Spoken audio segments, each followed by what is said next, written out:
muy amable y productiva acogida, y los intercambios de comentarios, de puntos de vista nos enriquecen y nos permiten fortalecer nuestra convicción en términos de cuál debe ser la dirección, no solo de cómo acompañar los esfuerzos de México, sino también cómo debemos orientar los esfuerzos y los trabajos de la OCDE.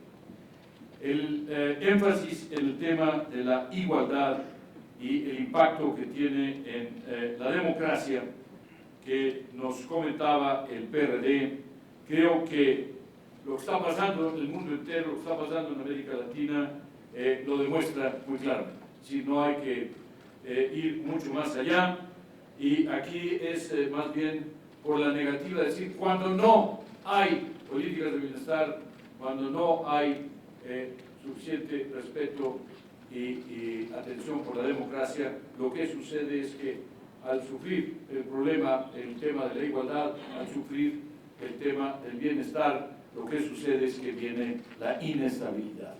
De manera que suscribo totalmente. El PES nos habla de las condiciones para la inversión privada.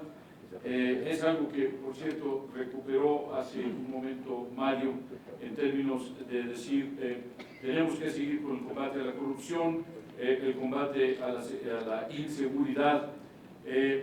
Yo diría de manera muy importante que las normas que se definan para invitar a la inversión privada, tanto nacional como extranjera, sean producto de un diálogo muy extenso, pero que una vez que ya se definan, se mantengan, sean predecibles, sean estables, porque no solo le apuesta uno al país, le apuesta uno a la estabilidad política del país, a la estabilidad financiera del país, a la estabilidad fiscal del país, pero le apuesta uno también a un marco jurídico, a ciertas reglas sobre las cuales uno cree que uno puede desarrollar el negocio que uno quiere, ¿no? La inversión que uno está llevando a cabo. Entonces, la estabilidad de esas reglas es muy importante, yo, por lo tanto, suscribiría y agregaría este tema.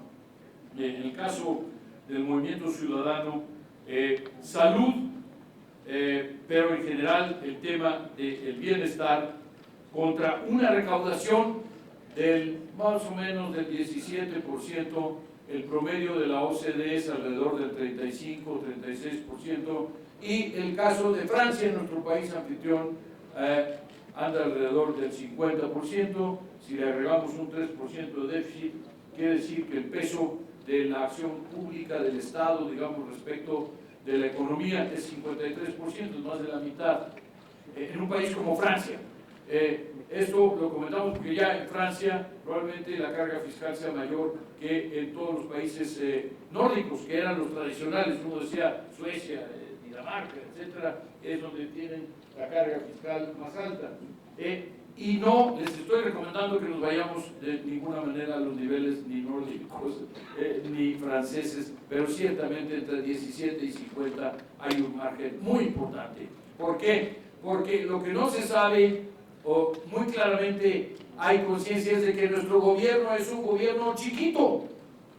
Y es chiquito porque los recursos que recibimos en impuestos son pocos.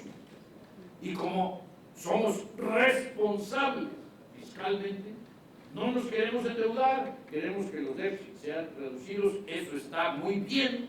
El problema es que entonces tenemos un gobierno chiquito. Y cuando tenemos que invertirle más a la salud, y cuando le tenemos que invertir más a la educación, y cuando le tenemos que invertir más a la infraestructura, nos encontramos, o a Pemex, nos encontramos con esa restricción.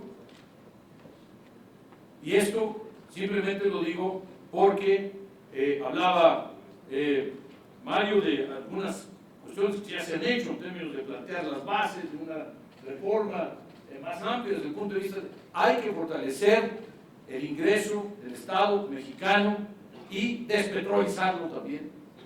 Y esto lo digo con toda franqueza, es autogol, porque obviamente yo debía haber hecho más en este sentido. Las condiciones no lo permitían. En mi caso, se me cayó el barril del petróleo a menos de $10 en la época en que me tocó a mí ser secretario de Hacienda. Entonces, estábamos en una situación casi de emergencia fiscal en aquella época, pero lo digo porque ahí hay mucho trabajo que hacer y ustedes son fundamentales en esta materia. En el caso del PT, nos decía la apertura, yo les diría, lo bueno y lo malo de la apertura, simplemente pensemos en la alternativa de que no hubiere o hubiese confirmación de ratificación del Senado o de la Cámara Americana para el TEMEC, que ya no espero que sea el próximo lunes o no sé, cualquier día ya inminente. ¿Qué sucede? Pues que entonces toda la economía mexicana en los últimos 30 años se ubicó, se organizó de tal manera que había cadenas globales de valor que han permitido que aumente la productividad, que han permitido que aumenten las exportaciones. Hoy somos una potencia exportadora realmente, tenemos superávit comercial con el país más grande del mundo, con la economía más grande del mundo, y por lo tanto yo diría simplemente aprovechemos al máximo esta oportunidad. Pero nos decía también el representante del Partido del Trabajo el tema del multilateralismo. Está sufriendo el multilateralismo, está bajo presión. Todas las bases sobre las cuales construimos las instituciones de cooperación internacional, las Naciones Unidas incluidas, ciertamente la OCDE, están hoy siendo cuestionadas. Les están recortando el presupuesto y nos están apretando y nos están limitando y nos están restringiendo. El multilateralismo está bajo presión. Y por lo tanto, si acaso desde tribunas como estas, yo lo que les pediría es que por favor levantemos la voz cada vez que podamos en favor del multilateralismo. ¿Y cómo vamos a resolver los problemas de comercio internacional? Bueno, pues por definición, si es internacional, tiene que ser multilateral. El tema de las inversiones internacionales, el tema del cambio climático, las emisiones no respetan las fronteras. Y el problema de las migraciones, por definición, es un problema. Hoy es el tema más sensible en Europa. Está creando polarizaciones extremas, creaciones de nuevos partidos, cuya única temática es estar en contra de la migración. Entonces, el multilateralismo no es que sea la mejor forma, en muchas ocasiones es la única forma de abordar los temas.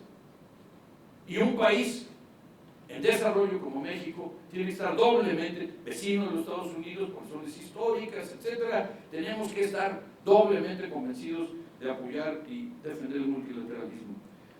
Nuevamente, el diputado Galindo del PRI hablaba del asunto de la sostenibilidad, del asunto de la recaudación. Yo volvería al tema de la vulnerabilidad del gobierno mexicano, pero de la economía mexicana en tal virtud. ¿Por qué? Porque siempre se dice, vamos de la mano, vamos con público-privado, vamos ahí, ¿no? El problema es que el público no tiene mucho de dónde, y cuando tenemos necesidades tan grandes como las del sector de energía, por ejemplo, pues realmente tenemos nuestra propia institución, Pemex, la propia institución CFE, yo trabajé en ambas, y quiero decir que obviamente el tema de la vulnerabilidad de la respuesta pública tiene mucho que ver con el hecho de que tengamos esta recaudación y estas finanzas públicas del lado de los ingresos relativamente modestas o muy modestas. El tema del bienestar, el PAN decía el bienestar, el bienestar, el bienestar. Y hablaba, yo comentaba con Laura Rojas un tema particular, que es el tema, se hablaba, Patricia Terrazas, del sistema fiscal internacional. Estamos trabajando mucho. Nada más les quiero decir que hemos reducido, ya hoy no hay donde esconderse si uno quiere llevar el dinero a otra parte, porque tenemos a 134 países intercambiando información y ya 50 millones de cuentas fueron divulgadas a los países de origen de las personas, de las nacionalidades a quienes se informó porque no estamos poniéndolo en los periódicos, simplemente se le informa de todos los mexicanos a México, de todos los turcos a Turquía, de todos los italianos a Italia, etcétera, etcétera. 50 millones de cuentas ya se hicieron transparentes y esas cuentas valen 5 trillones en inglés.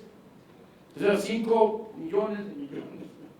Es decir, estamos hablando de la tercera parte, para ponerlo claro, la tercera parte del tamaño de la economía americana en cuentas en el extranjero de ciudadanos que quizá en su momento seguramente simplemente se les olvidó mandar la copia al de los impuestos, ¿verdad? Y entonces, pues bueno. Pero además ya fueron con el de los impuestos y dijeron, oiga, ustedes ya se convencieron de que no hay escape. Y entonces, ¿qué dijeron? Oiga, usted fíjese que a mi secretaria y a mi asistente se le olvidó mandar la copia y mire usted, ya lo corrí, ¿verdad? Pero, por favor, ¿y ahora qué podemos hacer? O sea, fíjese que un caso hipotético de un ciudadano americano, o mexicano, o turco, o lo que sea, de una hipotética cuenta en un hipotético banco, ¿verdad? En un hipotético... Bueno, pues yo hipotéticamente le podía decir que le vamos a dar un uniforme rayadito así, ¿no? Pero ciertamente ya no hay dónde esconderse, porque hoy vamos a estar intercambiando esta información regularmente, sistemáticamente. Y entonces, si uno no le reportó al fisco de nuestro propio país, de cada uno de los países, entonces el fisco lo va a llamar, invitarlo a tomar un cafecito, en el mejor de los casos, decirle, oiga, recibimos esta información y no teníamos información de usted, ¿cómo se, no? Y entonces, ¿qué ha pasado? Ya hay 102,000 millones de euros, que son como 120,000 millones de dólares, de ingresos voluntarios, entre comillas, de la gente que ha ido a regularizarse en todos los países. Esto simplemente se los quiero decir que es una revolución dramática y ahora ya estamos trabajando con las empresas, que esto es para personas, estamos trabajando y sobre todo el gran reto hoy de cómo le ponemos impuestos a lo digital, porque aquí es un problema muy grave. Pero quiero decirles que, por supuesto, el sistema fiscal internacional, pero también el sistema fiscal mexicano ya lo habíamos mencionado. Y Mario Delgado habla de reformas, y lo digo con mucho gusto y con mucho orgullo porque me está citando a mí, entonces me parece brillante la expresión.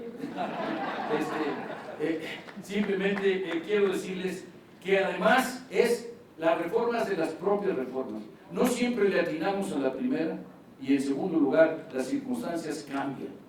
Y en la medida en que cambian las circunstancias, o no fue suficiente, o no alcanzó, bueno, pues hay que revisar las cosas con toda objetividad, ¿no? Y de manera absolutamente tranquila, porque revisar las cosas para ver si están funcionando es una obligación, y modificarlas en caso de que uno encuentre que no están funcionando bien, pues es para mí en parte de la obligación, y ahí las cámaras tienen una muy importante responsabilidad.